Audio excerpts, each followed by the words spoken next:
ऋषियों की कथाएं हैं इन्हीं मुनि भरत की, कि इतने सीधे थे कि ऐसे ही चले जा रहे थे, इतने सरल, इतने सामान्य कि राजा ने कहा आजा बेटा मेरा सेवक बन जा। राजा जहाँ ही रहते थे वहीं से राजा की पालकी कारवां कुछ गुजर रहा होगा, जल्दी जल्दी चलो। तो राजा ने कहा ये आदमी खड़ा हुआ है, चलो इसको सेवा में लगाओ। क्योंकि इनके व्यक्तित्व में विशेषता जैसी कोई बात इन्होंने छोड़ी ही नहीं थी। ये बिल्कुल ऐसे हो गए थे जैसे बहती हवा, जैसे जंगल की मिट्टी, जैसे जमीन की घास, कुछ इनमें खास बचा ही नहीं था। तो राजा ने कहा आ जाओ चलो सेवा लगो। जब सेवा में लगे तो ऐसे ही बातचीत निकल पड़ी। राजन, यदि हम स्वयं को समझने की कोशिश करें तो जीवन के सभी प्रश्न धीरे धीरे स्वयं ही सुलझ जाते हैं। उसमें इन्होंने राजा को कुछ ज्ञान दे दिया। तो राजा ने कहा रे बाप ये कौन है, मैं किससे क्या काम करा रहा हूँ। आप वास्तव में अगर आध्यात्मिक हो तो आप एकदम सरल होते जाओगे, आस से आम होते जाओगे।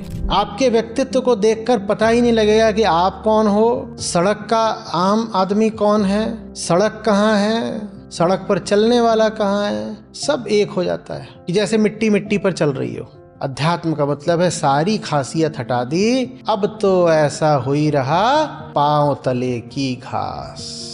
दास दास सब कहें मैं दासन का दास।